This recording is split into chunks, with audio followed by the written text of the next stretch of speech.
Good rising, brethren. This is Big Judah coming to you guys from California. Before I begin, give all praise to the Most High Yahweh. Acknowledgement to the Earthly Mother. Who is wisdom? Who is the Holy Spirit? Acknowledge it, Yahweh Shai.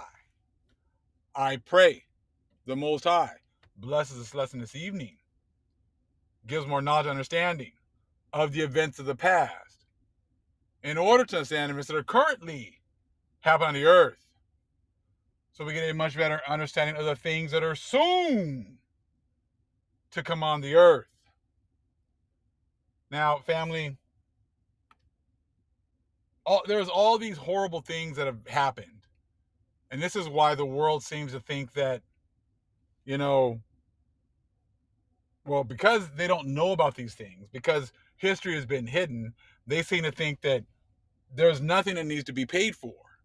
And that all they have to do is look at these signs in the sky, and that's just a sign for them to exit stage left. That they're not going to have to pay for absolutely anything. But the Most High is bringing out the events of the past that the churches have been responsible for hiding.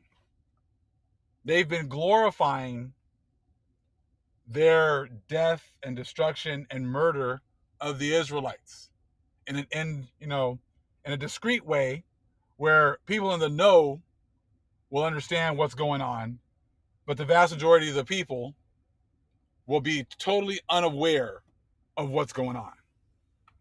We're going to take another quick look here at this book, Prehistoric Man of the Santa Barbara Coast. And it's going to give you some more information about these missions here in California and what was really going on in these missions. Of course, they like to romanticize, the happenings of the of these missions, but the Most High wants you to know what was really going on, and the fact that there's hell to pay for the treatment of His people. Just because you've hidden history, and you still hide history all the way till today, and when some of the horrible things that you've done that you've tried to hide are being brought out, you get upset.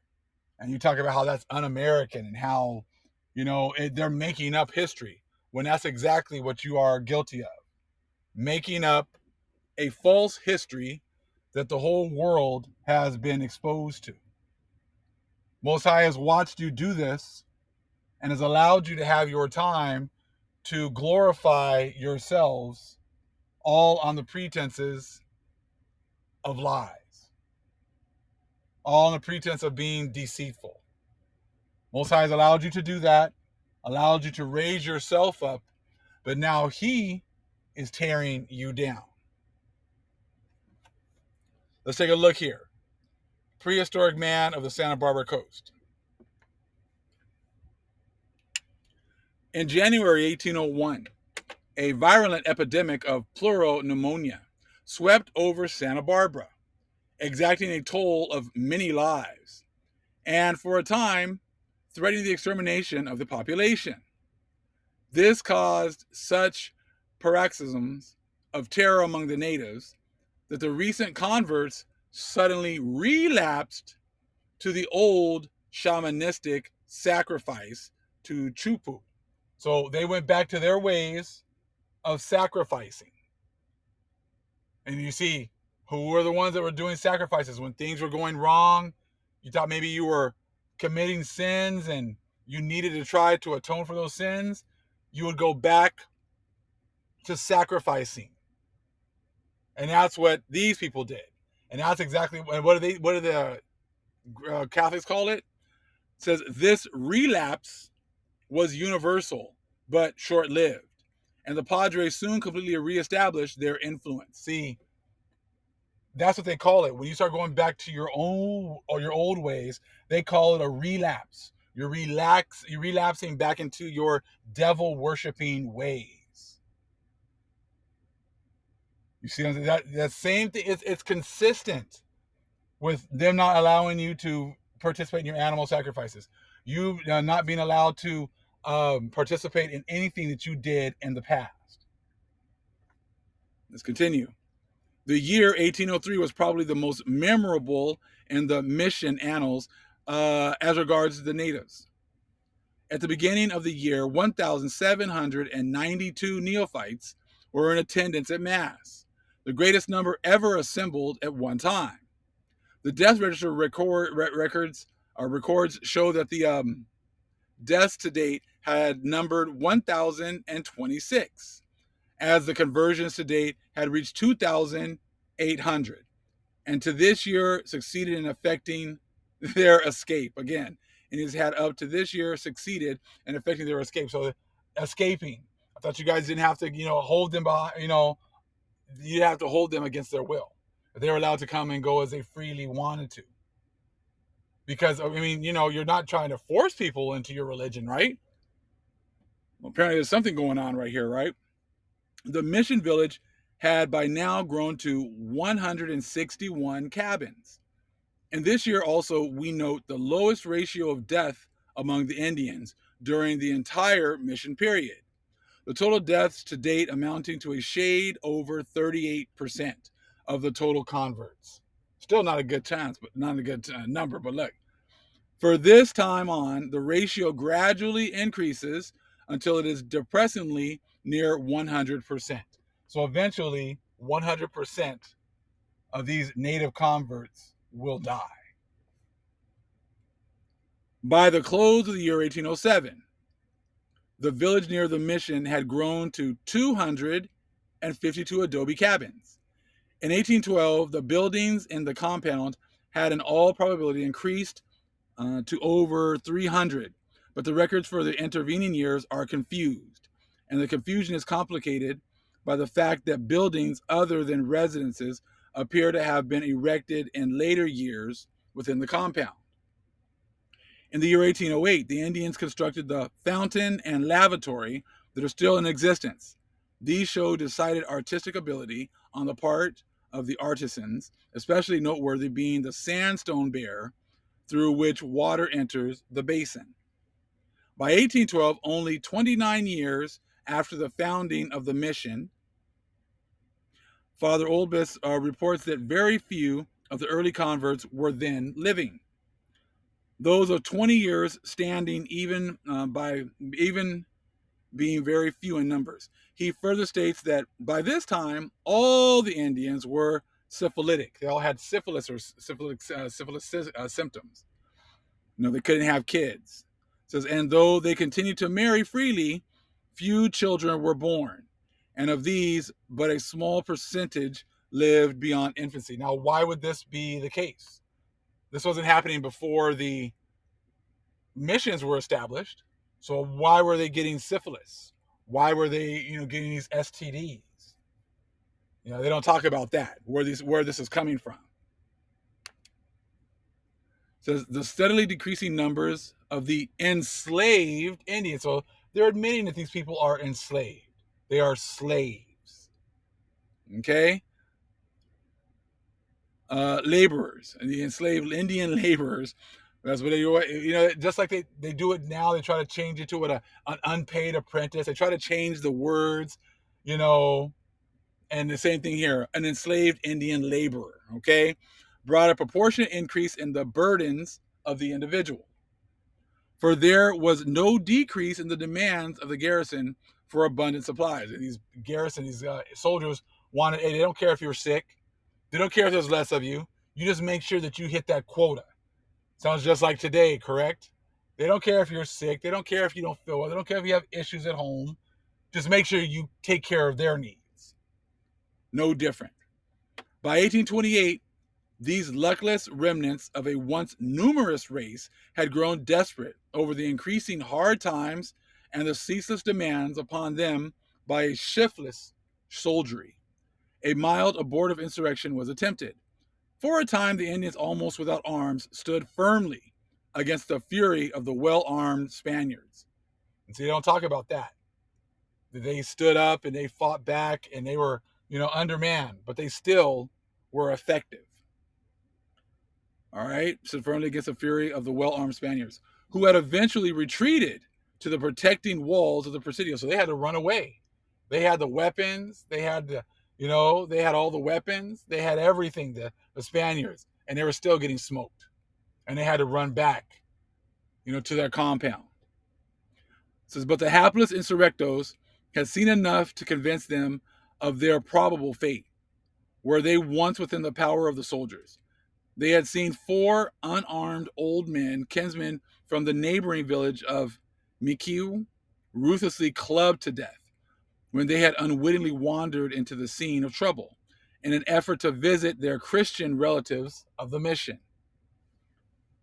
Completely disheartened by the violence to which they had been witness, the wretched Indians all fled to the fastness of a deep canyon near the head of Mission Creek, and there remained for a time under the leadership of the trusted Indian Alcalde Andres. And that's why you can't go by these names and think that, they have Spanish names, but they were the natives. And so if you just listening to names, you'll think, oh, it's a Spaniard, but it wasn't. Okay? They didn't given these other names. They call them their Christian names, but they're just their slave names. Okay? Scouts having reported the departure of the Indians, the brave garrison now boldly left the protection of their ramparts. Oh, the Indians are gone? Okay, let's walk on out here now. Let's puff our chests out now that those natives have ran away and they've left. Now they want to act all brave and act all hard and walk on out of the Presidio now. Okay? And valiantly charged the residential compound at the mission, capturing a young Indian who had volunteered to go back for a sack of corn for rations, everything having been abandoned by the refugees. This unfortunate youth was promptly bayoneted, and the victors at once proceeded to a complete pillaging of the Indian village. There's a Father Ripple of a resident padre who had seen a helpless observer of the orgy of destruction voices his indignation in a report to his superior. So all they do is just give a report. Just like today, oh, they're going to write a report. I'm going to file this with my superiors, and we know that nothing happens. But they make you feel good thinking that, well, they wrote a report. I'm sure something's going to happen. They're going to do something about this, and nothing happens because they have their mission, and their mission is to destroy Israel. Keep us at the bottom by all means necessary. Just like Republicans and Democrats, one will stab you in the chest, one will stab you in the back. But either way, you'll be dead. His report, Ensign Motorena of happy memory, gave the troops permission to sack all the dwellings of the Indians. This havoc it was that drove the nail into my already wretched heart. What destruction! Holy God! All the doors burst open, boxes, beds, clothing, grain, all robbed, and what they could not carry away, they scattered out on the road. Indian scouts had witnessed this violence, and the knowledge of the ruthless destruction of their hard-earned personal belongings, coupled with the wanton murders of inoffensive individuals, people that did mean them any harm, were more than the refugees could bear. They resolved on a journey fraught with tremendous hardships through the very heart of the mountains backcountry. The remnant eventually reached the Tulare Valley, where they elected to establish a new home beyond the reach of white tyrants. So they didn't want anything to do with them. They wanted to go live peacefully somewhere else away from them. The Presidio of Santa Barbara was by this time in a state of consternation as the garrison began to realize that their only source of supply for food and other essentials had slipped from their grasp. And see that, hey, I'm not going to go out there and hunt. I'm not going to go out there and do that work. Hey, man, get those natives, get those Indians back over here. Get those slaves back over here. Put them to work to take care of us. That's what they're thinking. Something must be done, and that at once. Accordingly, the commandant ordered Lieutenant Narciso Fabregat at the head of a 50 of troopers to seek out the refugees. Okay, Father Ripple refused to accompany the expedition, flatly stating that he did not care to have his children see him in such company. Oh yeah, what a great guy. So let's let them go ahead and go and gets try to kill them and force them back, right? And on April 9th, 1824, Fabregat and his minions overtook the Indians on the shore of Buena Vista Lake in Kern County and at once attacked them. The Indians stood their ground valiantly in the preliminary clash. 2 days later, a detachment under the command of Sergeant Carlos Carrillo came in contact with them near San Emigdio, to which point they had retreated in the resulting engagement. 4 Indians were slain and 3 Spaniards wounded. This appears to have satisfied the longing for military glory that had actuated the heroic Fabregat and his doughty ruffians, for they lost no time in heading back to Santa Barbara. They just turned around and tucked tail and headed right back home. It is said that when Governor Arguello thanked the troops for their bravery, his face expressed great surprise at their returning so soon and empty handed. Fabregat explained shamefacedly that high winds and dust clouds made it inexpedient to follow the Indians in their retreat. You see what I'm saying? Cowards. They didn't want that smoke. They didn't want that. They didn't want that to fight with them. The governor at once decreed that the fugitives must be brought back to Santa Barbara at all hazards, and peremptorily requested that a priest be sent with the next expedition, that his added influence might make the capture easier. This is your churches. This is what they have been set up to do, to make the capture of your hearts, the capture, of your spirits easier. Okay, that's why they show them being so godly, and they make it look like they're just, hey, they wouldn't hurt a fly and whatever else. But that's, hey, don't let the smooth looks fool you. They're down with the other nations. They're down with Psalms 83, just like every single one of them. The friars firmly refused, even pleading to be relieved from their office, as they loathed what had now become very much the office of a slave master. That's exactly what they were. Father Ripoll, in a letter replying to his superior's orders to accompany the soldiers, says, what does he say? Okay. I entreat you for the love of Jesus Christ and for the sake of his most holy mother to designate another. Portilla and his troops have already arrived. They are going after my beloved children. I have no heart for such a thing. It is repugnant to a father to present himself before his children in the company of soldiers whom the Indians have a cause to regard as enemies. So they should regard you as an enemy too, because you're right along with them. You're right along with those soldiers. Just because you write a letter doesn't mean anything. Just like, today, it's like when these cops or these soldiers will take a knee real fast for a couple of minutes and people act like they did something. Oh, look at them. They're with us. They're down with us. They're taking a knee for George Floyd and blah, blah. I'm like, whatever, man. They're going to follow orders. And eventually they're going to turn on you because you are not for their turn. Despite his most earnest protestations, okay, the father was compelled to accompany the troop of 63 soldiers, which set out with one cannon under the command of Captain Pablo de la Portilla. Now, if you're going out there to talk to them and try to get them and reason with them to come back, you shouldn't have to take all these soldiers. You shouldn't have to take a cannon. You shouldn't have to force them to come back. Okay? From Santa Barbara on June 2nd, 1824. Another force under Lieutenant Antonio del Valle, consisting of 50 men and one cannon, left Monterrey at the same time, the plan being to combine forces near San Emigdio or on the Tulare Plains. Soon after the union was effected, the troops came in contact with the Indians. A solemn council was held, in which only the presence of the priest finally brought about a peaceful result. And that's because we're godly people, and we thought that these people were representing the Most High, and we just went ahead and, put our heads down, and we know that we're under these curses right now, so we're just going to have to go ahead and just try to go back. But I'm sure they're going to treat the Indians better, right?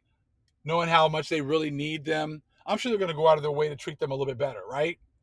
these soldiers and everything else. They're going to treat them with a little more respect, right? Let's see.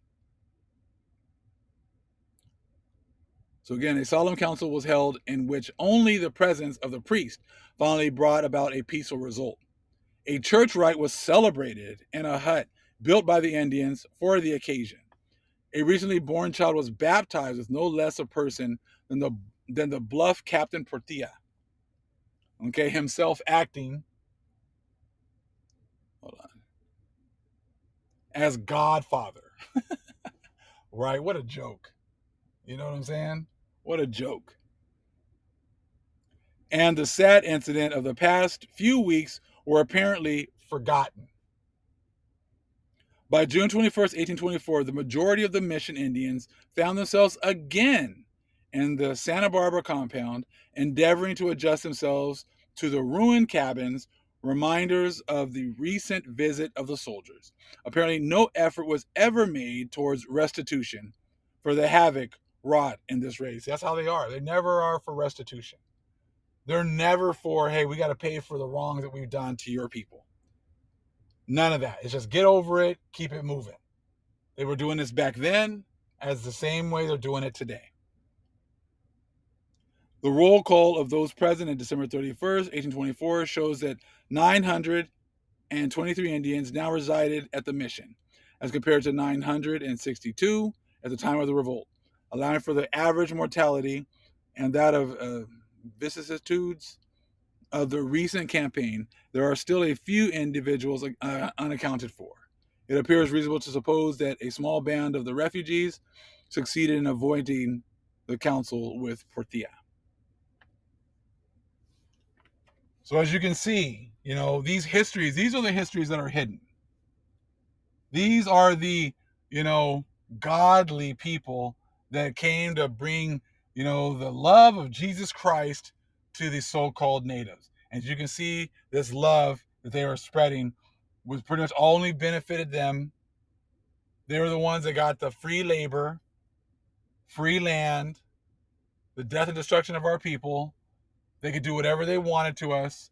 There was no recourse. And that is why we're now at the end of their run. And this is why, we bring up scripture about them having to pay, and this X marks the spot and this Aleph really mean. They don't want to hear that. But that doesn't change the fact that recompense is still coming. All praise is the Most High Yahweh. Acknowledgement to the earthly mother. Who is wisdom? Who is the Holy Spirit? Acknowledgement to Yahweh Shai. Shalom. And be on the lookout for another video shortly. All praises.